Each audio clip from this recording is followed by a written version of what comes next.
So why don't we go ahead and get started? Lahela, you want to kick us off? Great. Hi, good afternoon, everyone. Welcome to the first session of the Trauma-Informed Practices Training for Homeless Service Providers. My name is Lahela Maddox, and I am with the Regional Task Force on Homelessness. So thank you all again for joining us. It's my understanding, I do want to just set for folks that it's saying that it's reached capacity. It should not be, but apparently that is what it's saying. So if you have colleagues who have not been able to join, that is what's happening. I'm not sure if we're going to be able to fix that, but we will do our best if we can. If not, this is being recorded, so you will be able to share it. We'll have it posted and you'll be able to share it with your colleagues. So with that said, again, thank you for joining us. For those of you that are not familiar with RTFH, we are the region's Housing, Urban, and Development Designated Continuum of Care. And so in that role, our organization has numerous functions, including the collection and reporting of data, the Homeless Management Information System. Many of you are familiar with the point in time count we are charged with. We manage the coordinated entry system. And we are the collaborative applicant for the HUD funds for the San Diego region, as well as the direct funder of homeless services throughout the county. And one of our roles is to promote best practices to improve housing outcomes. And in short, we want to get more people housed and for them to be able to retain their housing. RTFH is excited to be able to partner with District Attorney, the San Diego Domestic Violence Council, the Health and Human Services Agency, and domestic violence service providers to increase awareness of trauma among people experiencing homelessness, how it may manifest itself in behaviors, and some practical suggestions on how to avoid triggers for people. The training today and next week is not intended as a clinical training, but really one for general awareness to incorporate into your practices when working with folks. Today, we will be joined by Dr. Jeffrey Rowe, a private psychiatrist with decades of experience throughout the San Diego community in working in programs and systems to create an awareness and understanding of trauma. Next week, our training will focus on the application of approaches to reduce trauma-inducing situations. I am honored to introduce the county's District Attorney, Summer Steffen, who will provide some welcoming remarks as well. District Attorney? Hello, thank you so much, Ms. Maddox, for the warm introduction. Hello, everybody. It is so great in the usual San Diego spirit, where we have so many service providers and community that are always engaged with a growth mindset, which to me is the reason that we have such an excellent region and such a region that really has heart for the most vulnerable and has heart to learn and to grow together. And today's presentation is part of that. It's investing in our growth, in our ability to reach a higher level of understanding and care in order to care in this situation for individuals experiencing homelessness in the best way possible. Why this is important to me, I happen to, before going to law school, getting a psychology degree and beginning my understanding about humanity and both the resilience of the human spirit as well as the vulnerability of the human spirit, and especially when it comes to trauma. And as I've spent now 32 years protecting and safeguarding the most vulnerable and really working on addressing issues of crimes against children, the elderly, domestic violence, human trafficking, sexual exploitation, and looking at those crimes, we see that the trauma resulting from those crimes is something that stays with folks for a lifetime, but also what makes people vulnerable to becoming victims of crime often comes from adverse childhood experiences that begin at an early age, whether it is our human trafficking victims that experience early sexualization, or they witness domestic violence, They get a warped sense of understanding of what is and isn't love and care, and then often end up homeless, with homelessness becoming a symptom of that trauma and having that manifest itself that way. This training, and I thank Dr. Rowe for leading this training, is going to be really important. This is the kind of training that we've given to many of our teams, especially our victim services and our prosecutors that handle cases with those sorts of vulnerabilities. Because one of the things about trauma that, from my experience, I've noticed is the only way to establish a relationship with folks that have experienced trauma is through trust. And that trust can be easily broken, and it's usually broken by not doing what we promise we're going to do, by over promising, and thus really adding to that trauma, because folks experiencing early childhood trauma and other traumas are used to the world letting them down. And then we come in and we can sometimes, by over promising, not keeping our word, from something as simple as when they'll get a call back to anything else, those small things amount to big things. And from my experience for our victims, the fact that many of our victims who become homeless never really had much of a choice in life. All of the decisions were made for them. They were made by somebody who's oppressing them, who's taking away their liberty, who is treating them with violence and disrespect. So choice for us in our practice is so important. Something as simple as, I remember in the courtroom trying these cases, asking my victims, where do you want me to stand in the courtroom when I ask you questions? Do you want me to be 3 feet away from you? Do you want me to be back a little bit more? Would it give you comfort if I blocked your view from the defendant in the courtroom? What is it that would make you comfortable? And you'd be amazed how much those little choices make a difference in building trust and helping to rebuild resiliency. You're going to hear from the real expert, but I am just so proud, and I want our county to continue to invest in prevention mechanisms, in interfering in early childhood adverse experiences, and building resiliency pathways early, before we have folks become homeless, before we see drug addiction, substance abuse, mental health as things that come out of that trauma, that really reveal themselves because of early trauma. So I think this is part of getting ahead of it instead of being behind and being able to be part of the solution. So I thank all of you for taking your time, and I really appreciate the presenters helping us understand what a trauma-informed approach looks like, especially as we serve our most vulnerable homeless populations. Thank you. Thank you so much, District Attorney Stefan.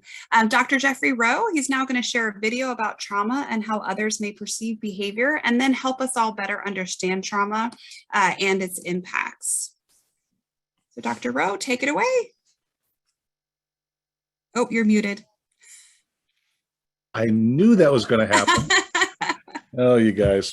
Thank you very much, District Attorney Summer, and thank you, Ms. Maddox. And also thank you to the committee, the planning committee, for this. They put a lot of work into planning this presentation for everyone, and it's been a lot of fun to work with them. I'm going to share my screen, and then we're going to watch a video first, and then I'll get into the rest of the talk today.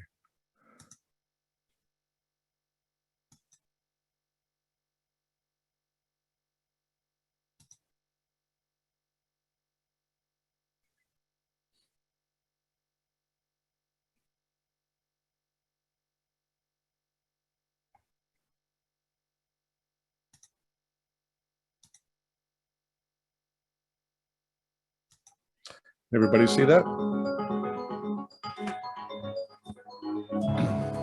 Yes.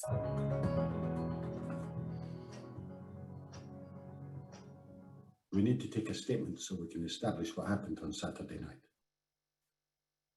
What time did you get back to David's flat? What time? I don't know. Can you give us an estimate? I don't remember. Would your pals remember what time you left the club? He seemed nice. It's healthy here.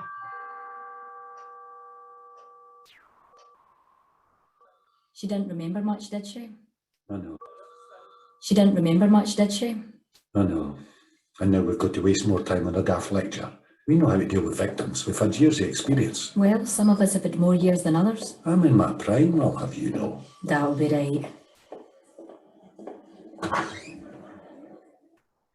Today's session is about trauma. The latest in brain science will help you in your work. I'll start with a tour of the parts of the human brain. The reptilian brain maintains basic bodily functions. The limbic system is also instinctive. It deals with fear and pleasure. For example, you pat a dog, it senses pleasure, and without thinking, wags its tail. The neocortex is the site of logic, imagination, planning, and control. It's more sophisticated, but because it's conscious, it's slower than the older parts of the brain. The amygdala is a key part of the limbic system. It has one job: to sense danger and set off the alarm. When it's a matter of survival, the primitive parts of the brain override the conscious part. There are three possible survival responses: fight, flight, or the one that people don't think of, freeze. When the alarm goes off, blood and oxygen are diverted to muscles, adrenaline floods the body, and all systems that are not crucial to survival are switched off. Normally, the job of the hippocampus is to file memories so you can retrieve them later. But in times of danger, it stops filing memories, which makes it harder to gather evidence later on. Instead, the hippocampus switches to pumping cortisol. What's useful about cortisol is it stops us feeling pain, so we can focus on survival. Can anyone give me an example? A farming accident where a man carried his own arm for a mile without feeling any pain? Yes, excellent example. It is an evolutionary safety mechanism, which is fast and instinctive. In essence, it's our body's very clever way of protecting us. To recap, an example of the three parts of the brain working together. You're standing at a bar. Your reptilian brain is keeping your heart beating. You're enjoying the pleasure of a nice pint with your limbic system. You're using your neocortex to work out if there's time for another before the last train. What could happen to make the amygdala kick in? What if this happened? The way you'd respond would depend not on your logical brain, but on your instinctive brain. Being glassed in a bar would be a traumatic experience. Who can give me another example of an event that can cause trauma? War? Rape? A car crash? Good, yes. Trauma occurs when a person is overwhelmed by something beyond their control. The survival brain takes over the rational brain. It can lead to post-traumatic stress disorder, PTSD, with symptoms that last at least a month. Vicarious or secondary trauma is something you may experience if you deal with incidents such as rape or sudden death, or think of Lockerbie, Dunblane. You're not superheroes. Having a brain makes you all vulnerable to secondary trauma. It's important to understand that when trauma occurs again and again, it can become complex PTSD, such as in domestic abuse or child sexual abuse. The alarm system in the brain becomes jammed. Memories are stuck in the limbic system, so a trigger can set off the alarm. The trigger could be anything: a colour, a smell, a sound, a sensation. Now, the indicators of trauma. What should you be looking out for? Depression. Crying a lot? Yes, that's one response. And at the other end of the spectrum, total numbness. Nightmares? Flashbacks? Stress. Good, yes. And they may feel sick. Also, shame, feelings of guilt, inability to enjoy sex, social isolation, triggers. People often feel overwhelmed by the symptoms of trauma. This can lead to using alcohol or other drugs to block out memories, or self-harm, or dissociation when a person's mind detaches from reality. Indicators can be specific to the type of trauma. Say, dental problems, when someone who was orally abused avoids going to the dentist. A victim of abuse might bond strongly to her abuser. This is known as traumatic bonding or Stockholm syndrome. And jumbled up memory, when a person's normal recording of memories doesn't work. Can you recall any times you've seen that symptom? What time? I don't know. A traumatized person may not seem like her usual self, or may be hypervigilant, on edge, or being startled by everyday things. Everyone is different. You never know what impact trauma will have. Symptoms can change from day to day. So what does all this mean in practice, in your job? A traumatized person's brain is protecting them, but that normal human response of self-protection can get in the way of evidence gathering. The US military has developed new trauma-informed interviewing techniques that you can use to work around this. Research shows that if someone seems vacant, they could be distracted by their traumatic memories. Try to ground them by asking a simple, non-patronizing question such as, "Are you thirsty? Do you want a glass of water?"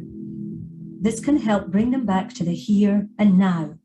Don't expect a logical, linear story. Ask, "What can you recall just now?" Find out what the victim physically felt or saw.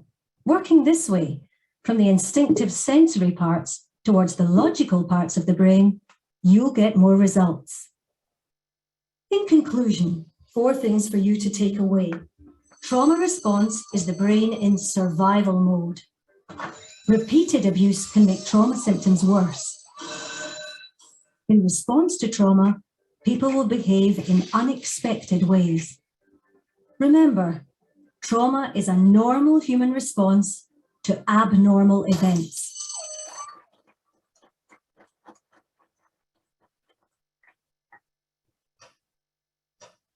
We know that you've gone through a really painful experience, but we need to take a statement to understand what happened on Saturday night. Are you able to tell us anything that you remember about this flat? Anything at all? A dog barking. Are you able to remember any physical sensations or feelings that you had? Cigarette smoke.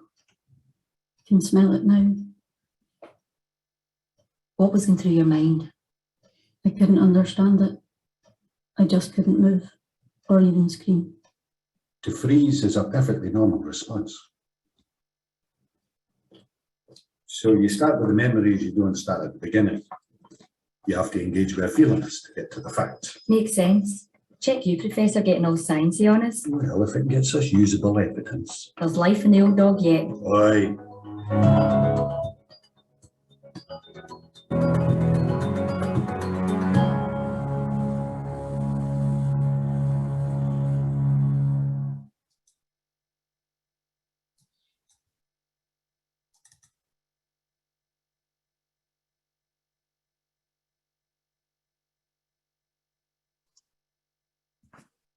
Very interesting. Good.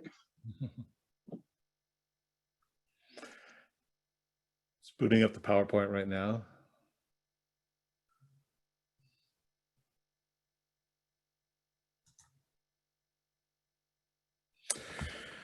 Okay, folks, so I'm Jeff Rowe, and I'm a child and adolescent and adult psychiatrist. I worked for nearly 20 years as the supervising psychiatrist for most of the children's clinical systems. I was over the care in juvenile hall, some of the child welfare programs, the court services, the outpatient, hospital, wraparound services, and I was also the head of psychiatry at Rady Children's Hospital for about 3 years. I'm now partially retired, so that's good. I'm an associate professor for psychiatry at the UCSD and do a lot of teaching with trainees at UCSD and some of the other schools in San Diego. As we go along here, feel free to ask questions in the chat, and Zoe, who will be monitoring that, and she'll ask me those questions if they seem to be relevant to something I just covered. I don't want you to fall behind during the lecture, and so go ahead and put it in the chat and we'll try to get to it. Okay. So the video is pretty good, hey? I heard one or two of you say it. I really liked it. I've seen it 3 times now. I think it's really great. So remember, the main points of the video were that the traumatized brain tries to protect itself, and it'll use fighting, fleeing, or freezing to protect itself from more psychological trauma. Repeated abuse makes the symptoms worse. Unexpected behaviors, let me get over here. So unexpected behavior can come from reminders of the event. It won't always seem logical to you. And trauma symptoms are a normal response to an abnormal experience. I don't know if you guys noticed, but a guy named Bruce Perry and Oprah Winfrey, they're kind of famous. They just wrote a book called What Happened to You? It's one of the biggest things that Oprah's learned is it's not so much what's wrong with you, but what happened to you that helps us understand why you might be behaving the way you are now. Pretty good book, has a lot of the stuff I'll be talking about in it. I've had the good fortune to train with Bruce Perry a couple times and read a lot of his stuff, and so it's been very helpful. So, okay. So today we're talking about trauma and people who are homeless. You know, many people who are homeless have had multiple traumas. For some, the trauma started very early in life and made them vulnerable to later traumatic stress, made it more likely that stress would result in trauma symptoms. When people have had multiple traumatic events and develop trauma reaction to those events, we call their condition complex trauma, and they commented on that in the video. It can be very difficult to know this is the case at first when you come upon a person in the street, because there could be secondary, tertiary, even quaternary problems that arise. And what I mean by that is a secondary problems are problems that come about because of the first problem. So in this presentation, the first problem is trauma. So an example is you could come across a person who's very angry, but it's as a result of having suffered trauma. So their angry response to the thing you see, you might not think right away, oh, this person's been traumatized, but it gets more complicated. So you can have somebody who's been traumatized, who is angry, but they have a tertiary problem. So it could result as a result of the secondary problem. So in this situation, it might be the person is drinking alcohol because they feel angry all the time because they were traumatized. So you might see they're drunk, but they're drunk related to their anger, related to their trauma. That's tertiary.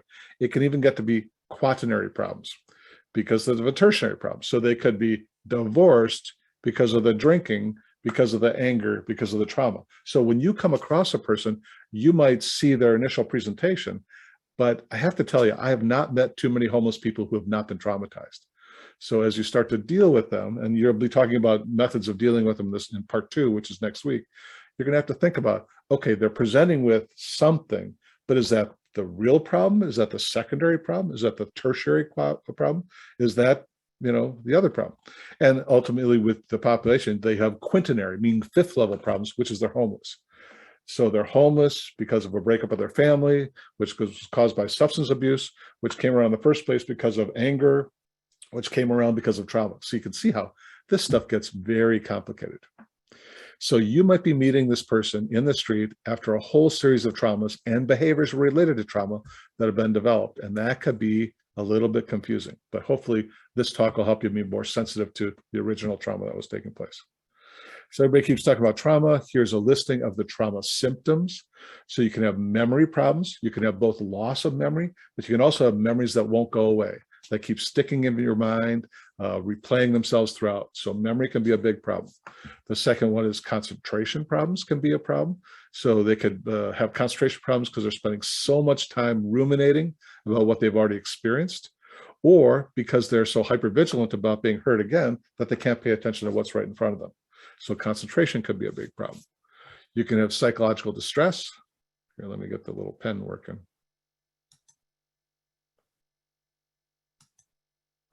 So you can have psychological distress.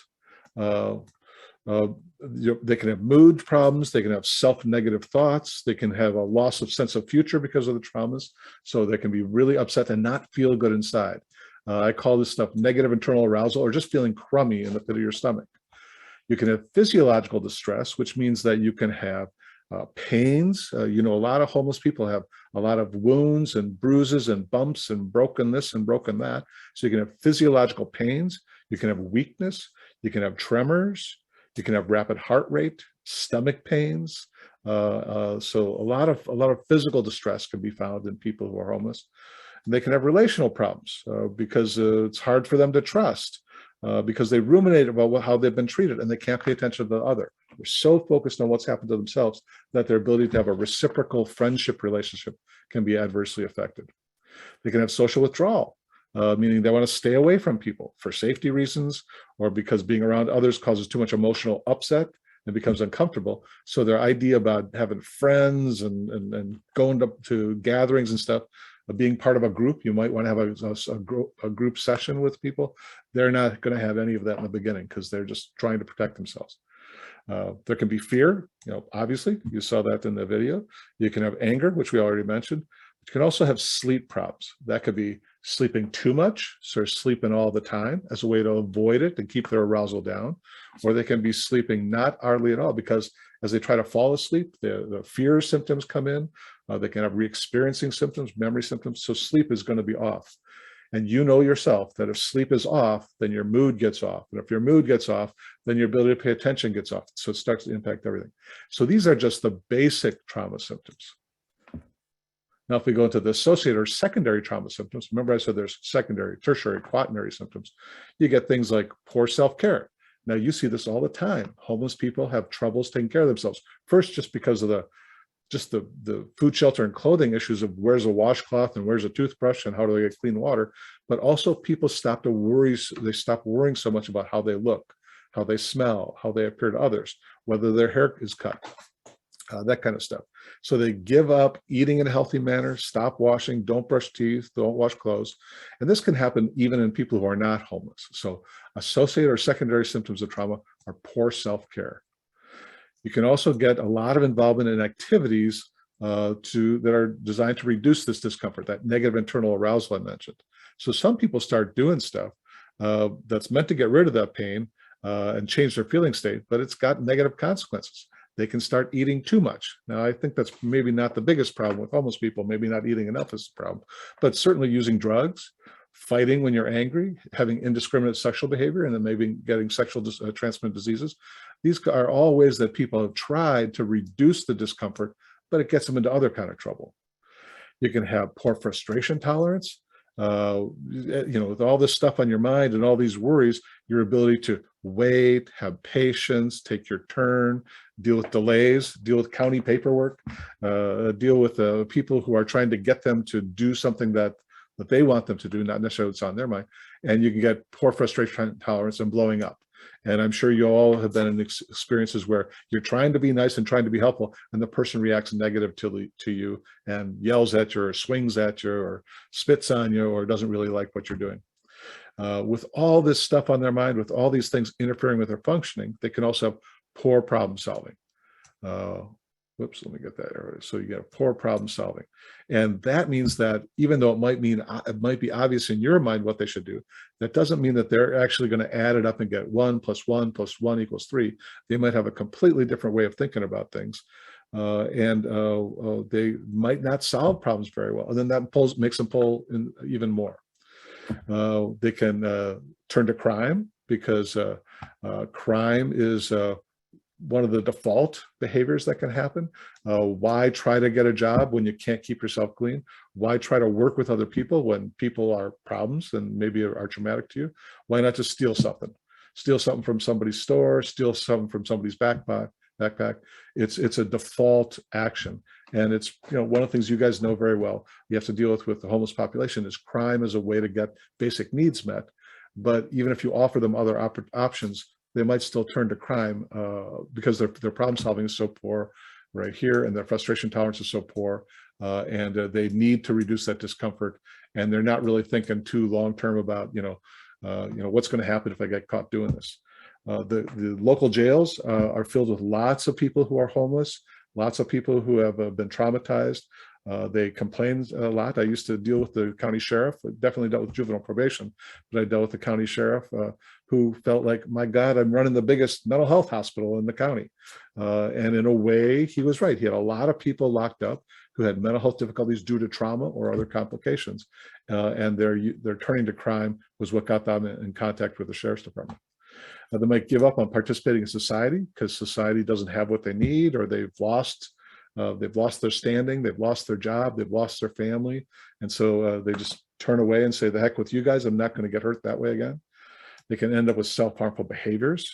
They can end up with suicidal behaviors, scratching themselves, cutting themselves, putting themselves in dangerous situations. And as I said before, they can have substance use disorders. Then the primary one is use of alcohol. There's other substances as well, but alcohol is probably the easiest one for them to get. And here's the one that you may not think about right away. They don't put themselves in protected situations. You might have a very nice place for them to go, a shelter, a room or something, and they may choose not to go because they're a little bit concerned about the control that might be exerted in that location, and they'd rather take their chances on the street, which is way more dangerous for them. So poor self-protection, neglect of the self, not just with physical care, but also safety, is an associated secondary symptom of trauma. So let's talk a little bit more about trauma. So the concept of psychological trauma really came out because of war. Shell shock was one of the terms that came out. PTSD came out of the Vietnam War. So people started to realize that if you've been through an overwhelming experience, so you have to have an experience either of yourself being put in harm's way or someone you really care about being put in harm's way, you can have a psychological reaction to that can be overwhelming. So a psychological and physiological reaction that overwhelms your coping abilities. And the rest of the talk will be about what gets overwhelmed and why. So this overwhelming causes neurobiological, meaning neurological and chemical changes in the brain, psychological or thinking, identity formation and feeling states changes, cognitive changes, meaning logic and information changes, and then social interactional changes within a person. You can develop all kinds of memories. We call them fear memories. You can have troubles with regulating your emotions, keeping calm and cool. You can have troubles with social interaction with others. You can have problems with blood pressure, pulse, hypervigilance, always trying to watch over your shoulder to see who's about to hurt you. And then you develop these internal working models, which are thinking sets in your mind that predicts what's going to happen to me in the world, who's going to be my friend, who's going to take care of me. And you know that those are not necessarily good ones. Their experiences from trauma, being traumatized multiple times, tells you the world is unsafe. So they learn the world is unsafe. They also learn nobody's going to protect me. At least that's one of the internal working models that can develop. And the third thing is nobody's going to help me. So they're not going to protect me, they're not going to help me. And that's how they ended up on the street. So see all this stuff that gathers for people before a kind, gentle you comes along to try to be helpful, is this person has been through a whole heck of a lot. And not just one thing. I would say most homeless people have not just had one trauma. They've had multiple traumas, trauma upon trauma, and this gives them that complex trauma situation. So these traumas impact many functions that cause impairment. And that impairment is going to make it hard for you to be a helpful person to them. So first question for everybody. Do all people who experience frightening or threatening traumatic experiences develop psychological trauma? The answer is no. Turns out every one of us, well, not every one of us, if you take a survey of high school students, 75% of them, by the time they finish high school students, not even us, but high school students, have experienced a potentially traumatic event. Of that 75%, only 6% get PTSD. So just being through bad experiences is not enough. And so we're going to talk about what does it take. So what does it take for a person to develop a psychological response, an overwhelming psychological response? And then as we go along, we'll talk about what does it take to have complex trauma. So complex trauma is the reaction to multiple traumas. In younger people, it's also known as developmental trauma, because if the traumatic response to events happens early enough, and usually before the age of 6, this causes delays and distortions in development that stay for a long time. Now, everybody may know, I'll just assume everybody knows, that your skin cells slough off and they cause the dust bunnies under your bed. So the skin cells of your body are part of the dust that collects in your house. which means skin cells fall off and new ones grow in. It takes about 7 weeks for your skin to turn over almost completely. So 7 weeks, you're going to have new skin cells that you didn't have 7 weeks ago. Your bones turn over. You break a bone, it takes 6 weeks for the casting, and then you can get out of it. But really, the healing takes 3 months. So for bones, the turnover of bone cells is 3 months. I'd like you to know that nerve cells don't turn over. The nerve cells you had when you were 2, 3, and 4 are still in your mind. Now you're going to get some more cells as time goes on, but those cells stay. So those thoughts and learnings and development that you should have developed in the first 6 years of life, they're still with you. And that'll be important as we talk about the different types of homeless people as we go along. But first, we're going to do this. So this is the equation that will help you predict who's going to have a traumatic response. So over here, we have relative risk of a traumatic response. So who's really likely to get it, who's not really likely to get it. So the first factor is the traumatic event, but I told you that's not enough. So it's the traumatic event plus the vulnerability of the person, and then minus protective factors that are around this person, and any resiliency that person has gained through their life, any knowledge or armor that they've built onto themselves. So that's what we're going to talk about next. So the traumatic experience that it takes to get a traumatic response has to do with the frequency, like how often you were traumatized. Sometimes one traumatic experience is enough. You were assaulted, you were sexually assaulted, you were physically assaulted, you were robbed. That could be enough. It has to do with the intensity. How bad was it? Were you hurt? Were you beaten up? Did you sustain damage to your body? Do you have injuries to your body? It has to do with the duration of the event.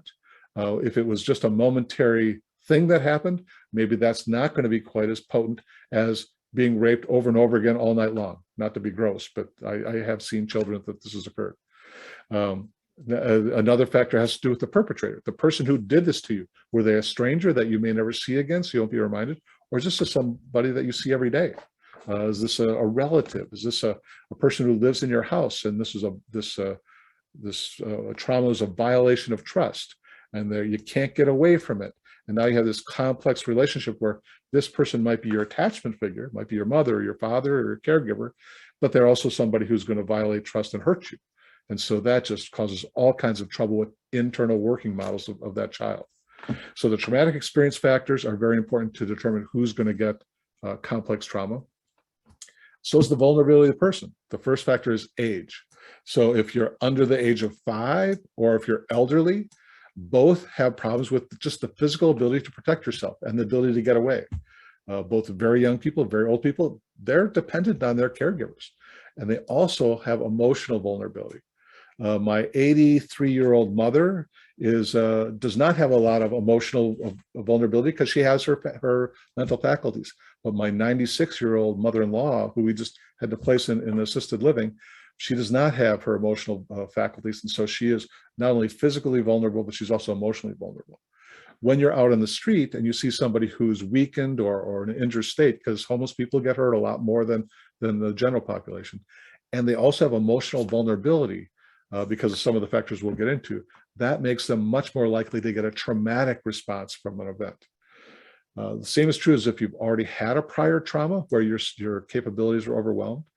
But these other issues also make you more vulnerable. Having a mental illness, having a learning disability or other impairment that marks you as a person who's not quite as good as other people in school.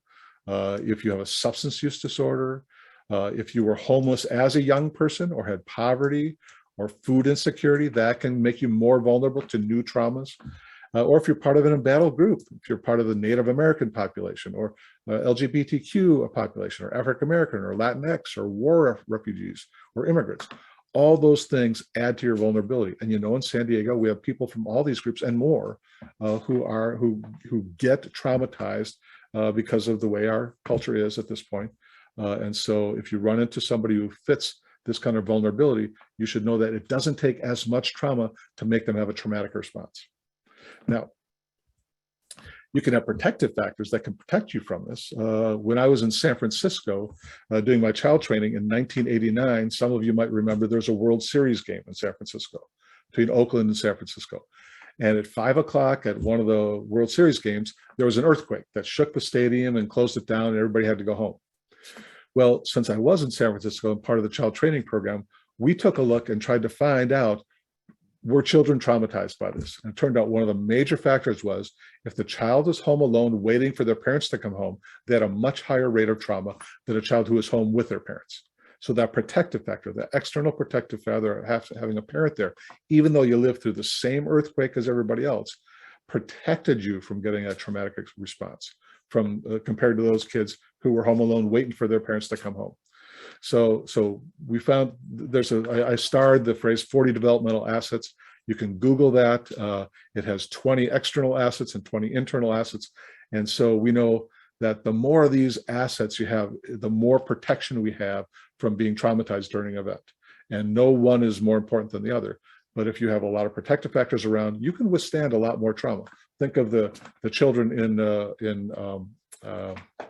where's Russia attacking right now? I'm forgetting the word. Ukraine. No, so in Ukraine. So the children who are suffering from war stress, it's bad. But if you're separated from your family and you're all by yourself, it's quadruple bad because your protective factors are gone.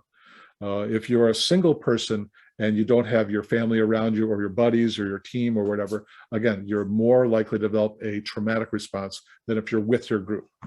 So that's the idea, is how much protection do you have around you at the time of the trauma? The next factor has to do with resiliency gained by that person. So resiliency is gained by experiences having been overcome, having faced challenges successfully, faced stresses successfully. You build up some confidence, you build up a little armor on yourself. It helps you have perspective on events. Hey, that person was just looking for money for food. They don't really have they really don't want to hurt me. That could be one way of setting a perspective on being mugged. But if you don't have this perspective, if you're very young or very old, you may have no idea why somebody took your wallet or took your school money. And now you're afraid that everybody might take your school money. So if you have resiliency, you can put it in perspective. You can do this thing called psychological rehearsal, which means you can actually practice not being vulnerable. You can build up your abilities. A lot of people after a sexual assault will learn martial arts. So if somebody comes and gets them, they'll put their keys in their hands and they'll poke them, or they'll know the soft spots to fight back. If you try to devote yourself to philosophical or religious training, that can give you some perspective on stress and challenges and offer up some ways to managing it. So you can develop a lot of resiliency that then protects you from future stresses. You can have this thing. I know that this was important to me in medical school because that was a traumatic experience. So I may be not the top student in medical school, but I'm really good at basketball. I know I did this, and kids also can, okay, I may be a boy who wears glasses, but I'm really good at playing the violin. So you can balance your deficits with your strengths. That's another way of using resiliency. And so there's actually some studies now talking about the 7 C's of resiliency. The first one is, and this is literature by Ken Ginsberg, the first is competence. The more competence you develop in whatever your field or whatever your area, the better you feel about yourself, the less likely you are to be overwhelmed by a trauma. Confidence is the second C. Connection with others is the third C. Character, meaning having a sense of moral stability and a sense of who you are as a person, that helps stabilize you and give you protection. Contribution towards others, that helps you feel like you're giving back to society, and that helps protect you from traumatic stress. Coping, the ability to cope with difficulties, overcome difficulties, that gives you resiliency. And then control, the ability to exert control. Your efforts matter, your choices matter, the way you live your life matters and has impact. So those are the 7 C's of resilience. And I don't mean for you to memorize all this, but I just wanted to explain this equation. The relative risk of getting a trauma response in your mind has to do with factors related to the traumatic event, how vulnerable you are, minus the protective factors and the resiliency factors you have available. So that's whenever I have to do a really difficult case. So I do evaluations for child welfare now. I get called into court to do things, and someone says, why was this child traumatized? Well, I can present this equation to help the judges and others understand why this child is so traumatized and what are the signs of trauma in that child. Okay, so how does this equation work for most homeless people? You know that not all homeless people are alike. Some were very well-developed people who experienced a sudden and awful change in their life circumstances and now don't have a home to live in. This trouble could be related to a mental illness that comes on, to drugs, to family breakdown, some other problem. But they were okay, and then something happened, and now they were not okay, and now they're living in the street. Now, some of the folks, let me get over here. Some of the folks had had trouble most of their life and rarely caught a break. They've had troubles in school, in relationships with their family, and so they have had troubles from the get-go. So when you meet up with a homeless person, you want to ask yourself, well, how many traumas have they had? How vulnerable were they to a new trauma? How many protective factors do they have? How much resiliency have they developed in their life? Because, as I said, not all homeless people are alike, and they're not all going to respond to traumatic stress the same way. So what happens when a person is traumatized? This is where some neurology is going to come in. It won't be painful, I hope. My mom gets this. You all get this. As I said, my mom's 83. She's a literature major. She gets all this stuff. So when we are traumatized, when our systems are overwhelmed, we have alarm and alert systems that are activated. We have 3 of them. We have memory systems that are overwhelmed with intense stimulation. If it happens once, the memory can be burned into your mind forever. You get stories of people who were in combat, they come back, they're now 85 years old, they can remember the combat like it was yesterday. A person might be sexually assaulted, even though it's years later, they can remember every detail, every smell of it later. If the traumas happen over and over and over again, the memory system becomes overwhelmed and has trouble remembering any of the specific events. So if you try to get a child, maybe in the child welfare system, who's been exposed to many traumatizing events, now they're 6 or 7 or 8, and you try to get them to tell you about what they experienced, they're not going to give you too many details. First, they don't trust you, but even once you get in good place with them, it'll be very hard for them to piece together what happened to them when. And so you're going to have to realize we're going to be treating this person for trauma, but we might never get to the specific details. So you have alarm and alert systems that are activated, which we'll talk about a little bit more. Your memory systems can be overwhelmed. And then your body's ability to return the mind to its restful state is impacted. So if you're traumatized once, it can take a while for a person to recover, to get back to their normal restful state. But if it happens over and over again, the person may never be able to get to, without a lot of treatment, get back to their restful state. The set points, the little thermostats in their mind are cranked way to the side. They can't just take a couple breaths and center themselves and be back to normal if they've had multiple traumas and have complex PTSD. So more about the alarm systems. So we have 3 of them. I'm going to tell you their names and you can forget them right away. But the first one is the reticular activating formation, or the RAF. It's our burglar alarm in our mind. The second one is the hypothalamic pituitary adrenal system, or the HPA axis. A lot of people know about this one. And the third one is the sympathetic adrenal medullary system, or the sympathetic nervous system. So those are the 3 ones. Don't write it down. I just want you to know the names if you ever have to take a test in physiology or something. Zoe, you have a question there? Okay. So the first one, this is a side view of the brain. The reticular activating formation is in place at birth. It's right here, right in the middle. It's part of the basic, you heard this phrase, lizard brain. It is there before anything else develops. And so it acts as our burglar alarm. It notifies our nervous system right away if the input, because all the sensory input comes in there. What we see comes into there, what we hear comes in there, what we feel comes up the spinal cord in there. So the reticular activating formation is getting sensory input for everywhere. So it acts as our burglar alarm. It senses if this is a known set of sensation or if this is not known. This is completely novel. We don't know what the heck this is.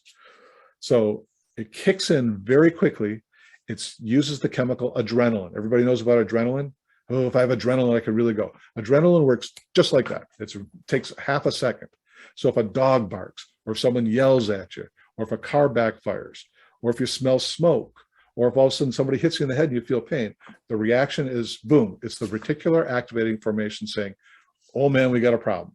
And it sends input out to all over the brain. You see it goes out here and out here and out here and out here. So your whole brain gets lit up and says, whoa, something bad is happening. And so it gets you ready. And this thing, this reticular activating formation, also helps you decide, am I going to fight? Am I going to flee? or am I going to freeze? So it happens just like that. So you really can't reason with somebody whose RAF is activated. So the reticular activating formation can get fired up in a half of a second, and it can take minutes to a couple hours to settle down, but not days. So it can settle down pretty quickly. So it's very fast. Now, the reticular activating formation sends out a signal to the hypothalamus. The hypothalamus is right here. So this guy right here sends a signal right here saying, whoa, we are in trouble, get going. The hypothalamus sends a signal down to the pituitary saying, pituitary, send out the signal, get all the troops ready. So what happens is the hypothalamus is here, pituitary is here. The pituitary gland sends out a chemical down to the adrenal glands to kick out cortisol. So cortisol is a hormone that takes minutes to hours to get activated. It's active in if you have to go to a court appearance. It's active if you're going up to the altar to get married. It's active if you're giving a lecture to a bunch of smart people like I am today. So cortisol is active in me today. It gives us energy. It makes our brain sharper. It helps us give sustained effort. And it takes hours to days to wash back out to get yourself back to regular. So this system, seconds to days to get rid of it. So seconds to get going, days or hours to get to go away. This one takes minutes to hours to get going and takes a couple days to wind down. So that's the big difference. Now, if back here, if the signal goes down the spinal cord, it's going down to the sympathetic adrenal medullary system, which is this part. It's down your spinal cord, and it does the action. It does the fight or flight reaction. It makes your lungs open up so you can get more oxygen. It makes your heart pump faster so you get more blood. It brings more blood to the muscles so you're stronger. It cuts back on the blood to your skin, so if you get cut, you don't bleed so much. It takes the blood away from your intestines, so you're not digesting stuff, you're getting ready to fight. That's why if you're getting ready to fight, your stomach hurts. You get a queasy stomach feeling. It's because all the blood is being squeezed out of there and going out to your muscles. So those are the three systems. The burglar alarm that goes off right away, but can be calmed down in an hour or so. The HPA axis, which builds up but stays active for a long time. And you really don't want it to be active because cortisol, if it stays in your system too long, has some toxic effects. So complex people have cortisol problems. And then the sympathetic adrenal medullary system that gets you going if you have to fight or flight. And again, this one uses adrenaline. It can go just in a half a second, and it can wash out in an hour or two. All right, so why am I telling you all this stuff? You're like, I'm not going to remember this stuff. You doctors, you think you're so smart. Well, I wanted you to know that when people are in certain mental states, certain parts of their brain are not active to them. So like right now, you guys are pretty calm, maybe even a little bored, and you have access to your whole brain. You might be thinking about all kinds of stuff. You might be having abstract thoughts.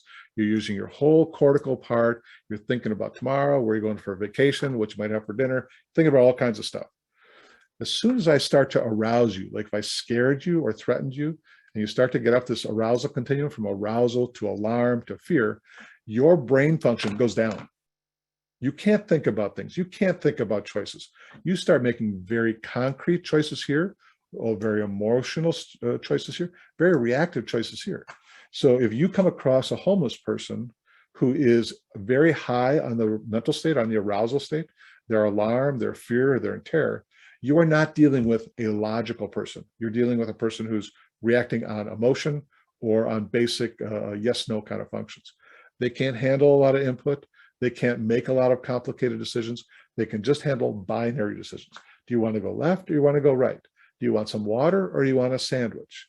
Can I help you get a place tonight or you want to stay where you are? They really need it to be simple. And you don't even start doing that until you spent a little time with them and you see that their arousal level's getting down, because their HPA axis, this is the one right here. This guy is active in them all the time, because living on the street is always an arousing situation. So they always have cortisol coursing through their system.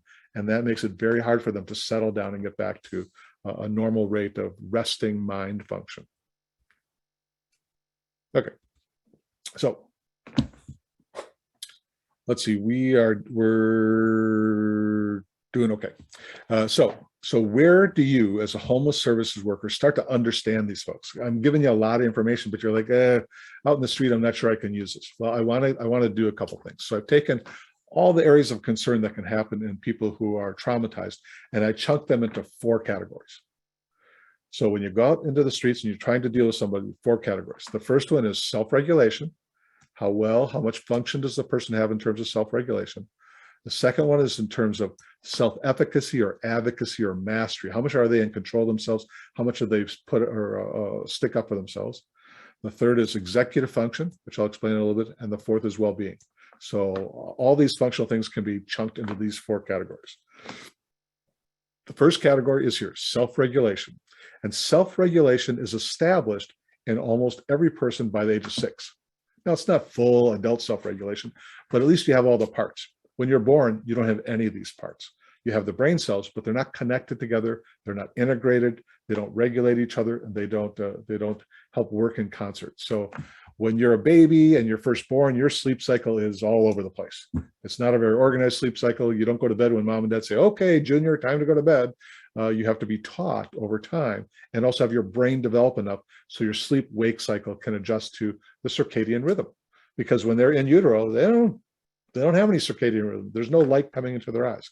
So self-regulation is something that develops by the age of 6, has to do with the ability to sleep the right amount at the right times, to eat the right amount at the right times, to manage one's mood, basically, to manage one's attention, to manage one's impulses, to manage one's aggression, to manage sensory input, loud things coming in, tactile things coming in, vestibular things, and also to manage relationships. So this self-regulation, the ability to manage yourself, is very important for a child to be able to go to kindergarten. When they go away, they're in a kindergarten for 6 hours, and they have to deal with a teacher, maybe a teacher's aide, and they have to be able to manage themselves. They got to be able to ask the teacher if they can go potty. They got to be able to sit in circle time. They got to be able to respond if some kid steals their truck. They have to be able to respond if they drop their sandwich on the floor. They have to get help. So they have to be able to handle their sleep, appetite, mood, attention, impulse, aggression, sensory, but they have to self-regulate. One of the biggest problems for people on the street is they don't self-regulate very well, and they turn to artificial ways to regulate. They turn to a lot of substances to regulate. So self-regulation is one of the first areas that you can look at when you think about when I'm dealing with this person, how well do they regulate their sleep, appetite, mood, and attention? Second one is self-efficacy or mastery or self-advocacy. And that has to do with, well, can they communicate? Do they understand others? Do others understand them? So can they use language and communication, including nonverbal communication, to deal with other people in the world? So when you come upon them and you've taken a couple breaths and you've gotten, given a few minutes for them to get used to you. Hi, I'm Jeff. I'm here to talk to you a little bit. Is that okay if we talk? First answer might be, no, get the hell away from me. The second answer might be, who the heck are you? What are you doing here? And you just give it a little time, take a couple breaths, a couple minutes, and then you might say, sir or ma'am, I'd like to talk to you for a little bit. Is that okay? And if they can't understand what you're saying, or you can't understand what they're saying, well, now they have a problem with communication. Now they may have always had it, or this might be new, but you need to find out, can they communicate? Can they use language to deal with the world? Second thing is Dr. Rowe, we have a question. Sure, go ahead. Is it because of where they are? For example, if they are on the street, they can't sleep? That's part of it, but the other part of sleep is if they've been traumatized, which, as I said, most people on the street have at least once, if not multiple times. Your sleep-wake cycle gets upset and your memories start to intrude. So you can have repetitive memories, you can have bad dreams, you can have arousal that can't settle down. You can't settle down till you're really drunk. And so sleep-wake is really a problem. Also, if you're just the main basic elements of life, it can be hard to find a place to sleep that'll allow you to sleep. Hard to find a place that's quiet enough for you to sleep. Hard to find a place where you're not going to get attacked. And so all those things really impact this whole thing about sleep. But if they do have a quiet place to sleep, a lot of people have tents in their little enclaves or tents. And you say, well, hey, when things are pretty quiet down here, are you able to sleep? No, I can't sleep with crap. They'll use a different word. And you'll say, okay, well, when was the last time you had a good night's sleep? I can't remember. Okay, so sleep is one of the basic elements to be able to handle appetite, mood, attention, impulsivity, and aggression. Sleep is really important. Now, we don't know why exactly, we just know it is. Does that answer the question, you think, Zoe? Well, people. Yeah, I think so. Okay. I think so. So I was talking about mastery, so communication, problem solving, the ability to do physical tasks. Like, can you actually get yourself certain places like locomotion, riding the bus, move from here to there, cook your own food if you have it. You have a way to do that. Can you think? Can you add? Can you subtract? Can you do cognitive tasks? And then can you get along with other people? And so you'll find, especially people who've been traumatized multiple times or always had developmental trauma or complex trauma, that all these areas are really not done well. They didn't do well in school. They might have a speech and language problem. They weren't good at problem solving. They relied on other people to solve their problems. They weren't very bright. They didn't have a lot of good friends. And so you find out that their mastery, their sense that my being in this world, my abilities, when you have mastery, you have a sense, if I try hard, things are going to work out. A lot of people on the street do not have that sense. They don't have that sense that if I try hard, things are going to work out for me. The fourth area has to do with executive function, and that has to do with attention modulation, being able to focus on one thing, and then if you have switched, being able to switch. This is one of the biggest problems for ADHD people, is the modulation of the attention. They overfocus in some areas, they underfocus in others. So one of the things that, one of the developmental functions that most kids by 6 have is this executive function, which is the ability to modulate their attention. The teacher says, pay attention over here, they can do it. The teacher says, oh, we're going to do this, they can do it. A small portion of the class can't. The other thing is to hold thoughts in mind, to go, oh yeah, that's like yesterday when this came up. I remember that. What did I do with that one? What were my choices? What were the outcomes? So the ability to hold thought in mind, that's an executive function. Saliency, which is, can I pay attention to the most important thing? I don't know about you, but I actually was part of the mobile crisis team in Madison, Wisconsin, when I first became a psychiatrist. And I go to somebody's house or meet them on the street, and darn if they wanted to talk about something different than I did. They had all kinds of complaints. They wanted to talk about that. And I'm like, but where are you going to sleep tonight? They don't want to talk about that. They want to talk about something else. And so trying to figure out how they figure out what's salient, what's the most important thing to deal with right now, can be really impacted. Their ability to plan and predict can be very seriously impacted, and they cannot have any planning at all. They just take it as it comes, which means every day is a new adventure, which is not good for a homeless person. Where am I going to get something to eat? Where am I going to get sleep? Am I going to be able to calm my mental health systems down? So without planning and prediction, not so good. You can see why housing would be so important. Housing and a way to get fed. So why Father Joe's place is so important. The executive function also has to do with learning from experience. I did this last time. How did that work out? Oh, I better try something different, or it worked out pretty well. I should do the same thing. That's not so strong in people who've been homeless for a long period of time. And then the ability to resist distractions. Some people's executive function is so poor that you might be talking to them, but they're constantly paying attention to everything else around them. So Dr. Rowe, in the salient scenario, is it appropriate to try and steer the conversation back to the importance, such as where are you sleeping tonight, or continue to allow them to continue what they want to talk about? Well, that's the next presentation next week, but I'll tell you the hint. The hint is to follow them. It's called deep tracking. You follow them. If they want to talk about where their dog was, or they lost something, or what a bitch their ex-spouse was, you go with that first. And that when they've had a chance to express themselves, eventually say, well, that's really a sad story, sir. But I had a different question. Do you mind if I ask you a question? And at some point they'll finally say yes. And that's when you can ask the question. I'm worried about where you're going to sleep tonight. Are you worried about that? And they might say, hell no, I got a place under the bridge over there. And you say, okay. And I know I'm being kind of a caricature, but I'm just trying to give it as an example. But they might have a place that they say, okay, well, do you feel like you're safe under there? Okay. All right. Do you have a way to get something to eat tonight? So you start to work down your list, having tried to figure out what do they think is the most important thing. And if you want to be unsuccessful, just try to push something on them that they don't think is important. So you want to find the salient thing. What's the most important thing to them? And then you also want to think, well, what's the most important thing to me? You know, food, shelter, clothing, safety, that's important to me. That may not be the top thing on their list. But that's for next week. So I didn't tell you anything here. Okay, the last chunk is the well-being. So sense of well-being is made up of many things. It has to do with morality or knowing the difference between right and wrong. And I'll tell you, every 6-year-old, well, not every, most 6-year-olds can tell you the difference between right and wrong. But well-being also has to do with the sense of feeling physically healthy. And my experience with homeless folks is a lot of them have a lot of injuries, a lot of skin conditions, a lot of achy bones and achy muscles, and they don't feel physically healthy. And if you try to get them to talk about it, they don't always talk about it, but they don't feel emotionally healthy either. They got a lot of anxieties, a lot of sadness, maybe even some hallucinations that's bothering, so they don't feel emotionally healthy. Their sense of spirituality has been dampened. They don't have a sense of how they fit into the world, whether it's a religious sense or just a spiritual sense. They don't see how the world is there for them. So spirituality can be affected. Their purpose and meaning to life could have been lost. They don't have their job, they don't have their family, they don't have their relationships, so they could have lost that. And their sense of belonging could be lost. Now, all these things happen to kids in the child welfare system too, and the juvenile justice system. So the sense of well-being is something you want to see by age 6. And when there's disruptions to this, there can be disruptions in executive function, disruptions in mastery, and disruptions in self-regulation. So those 4 things are the chunks. Now, thinking back to what I said before about the different types of people who are homeless. So there are those who are well developed. By that, I mean, they have the 4 chunks. They had the 4 chunks while they're growing up. And they've had a sudden, unfortunate change of life.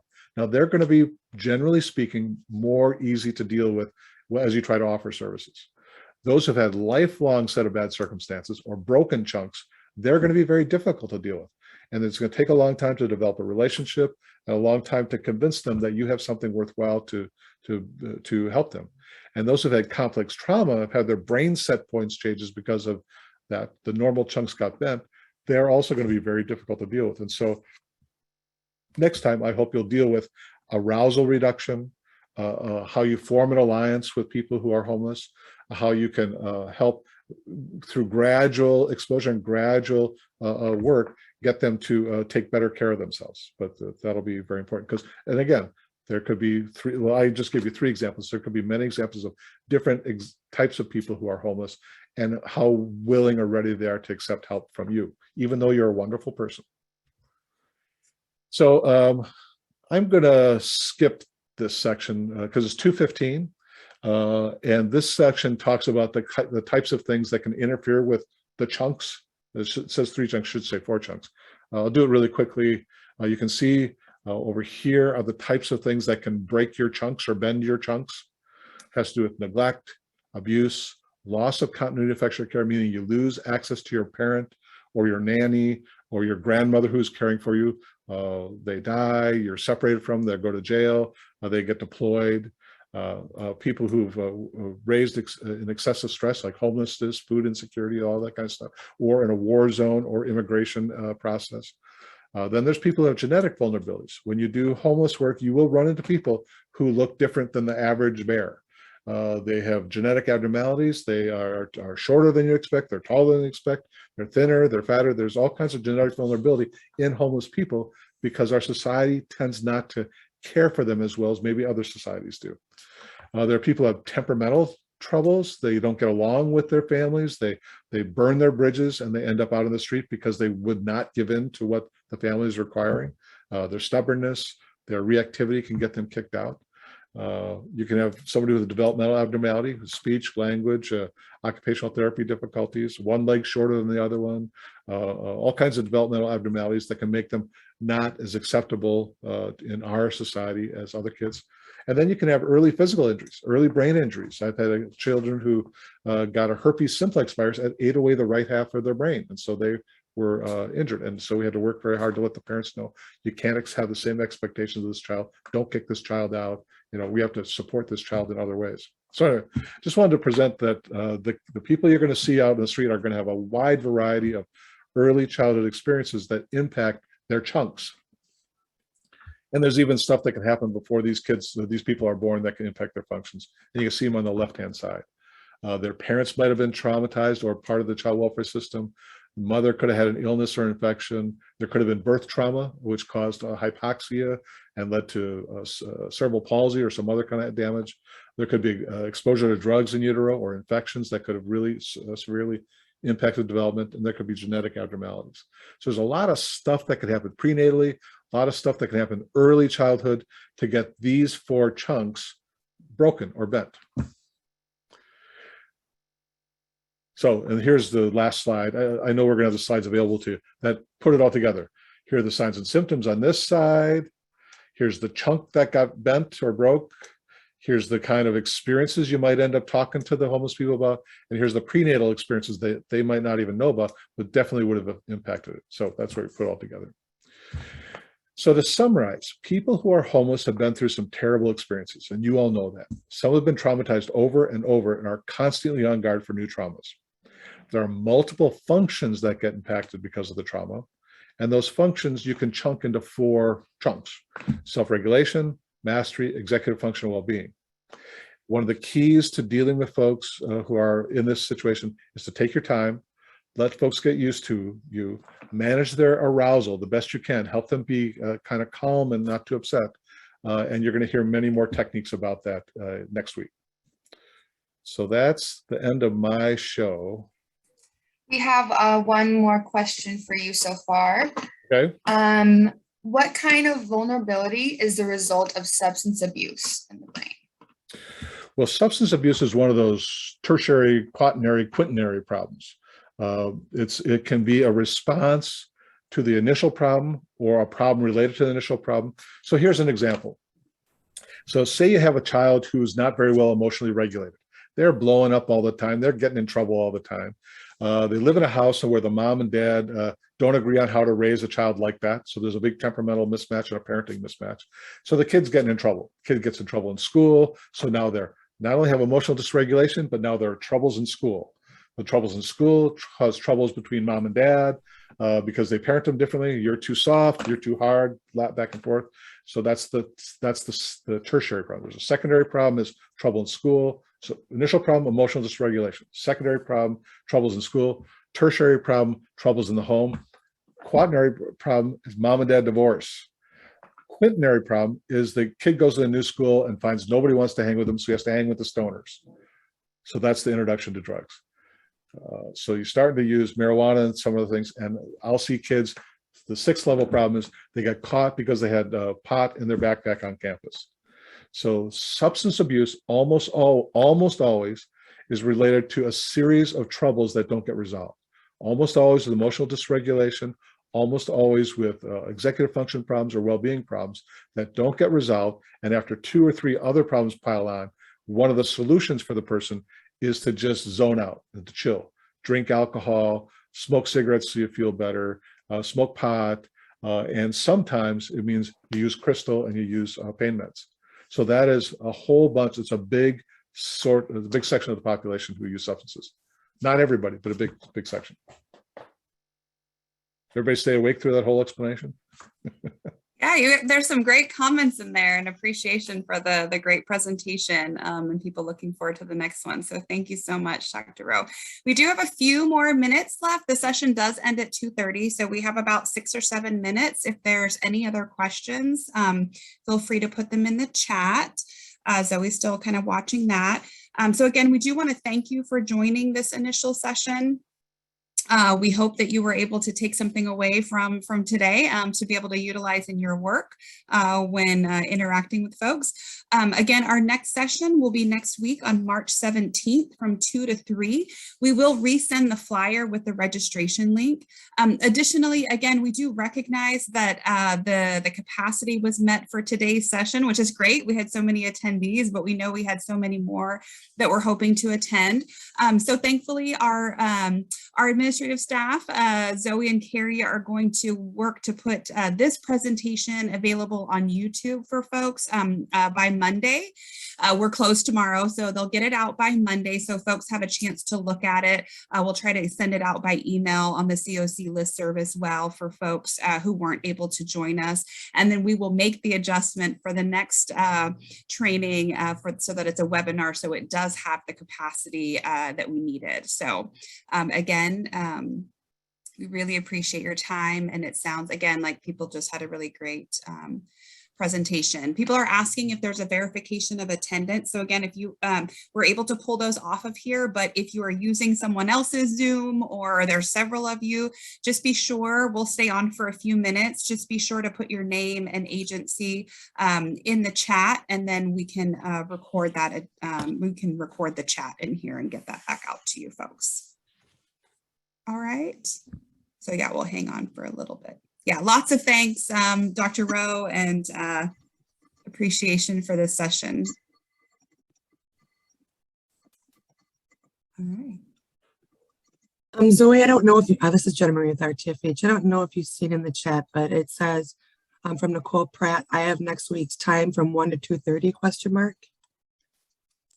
Yep, it should be the same time as today's. Oh, I'm sorry. I said the wrong time then. My apologies. Thanks for correcting that. 1 to 2:30, same time, same day. All right, thank you. Bye. Thank you all. Have a great weekend, folks. Thank you.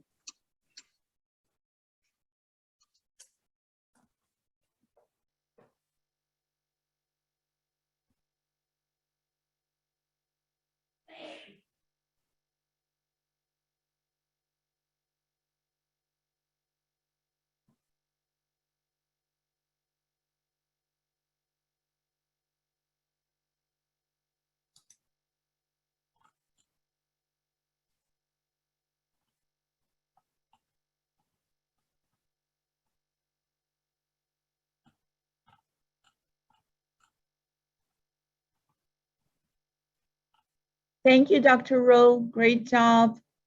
Thanks a lot. So for the committee members, was that what you were hoping I would do? It was wonderful.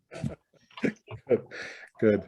It's always hard to condense that stuff. I usually present much longer on that stuff. So it's like, what do I choose? What do I exclude? So It was a great tie-in to, again, those interconnections between homelessness, trauma, violence, abuse. It was wonderful. good, great. Did I offend anybody? Not that I saw. Good. Good. And I know there was those few technical glitches, but I think by next week we'll get our. I am so sorry, everyone, again for that. No, it happens. I know the webinar software and the meeting software are like different accounts, and I've only learned this myself in the last year because of the DV Council. So it's now there is a way, and I was I think you can transfer next week's meeting right into a webinar. So I think I think you're right. It'll just be the same link, so we won't have to resend it. Yeah. Yeah, I think it's just like you click on it and there's a way it says like transfer to. I happen to see we had to do that. I think yeah. Mm-hmm. I think I know what you're. I think I've seen it too. Yeah, so that's a possibility. And then again, if you need any help editing down the video, let me know. We can do that as well. And Summer, are you still there? Thank you again for. I think we maybe lost her, but. And then next week you'll have Claudia to co-open. And then you're going to send out the PowerPoint with the link as well, Zoe? Yes, we're gonna have the video link, the recording link, and the slides. Okay, great. Yeah, so just let me know. A good wrap up. Yeah. Yeah, because we can always just take out all those, the little bits that in the beginning that. Yeah, that's what Carrie's gonna do. That we have the software to do that. You do. Okay, fabulous. Okay, good. We just started getting more savvy at that ourselves. So fabulous. And thank you again, Dr. Rowe. You're welcome. All right, guys, take care. Have a good day. Bye. Bye, everyone.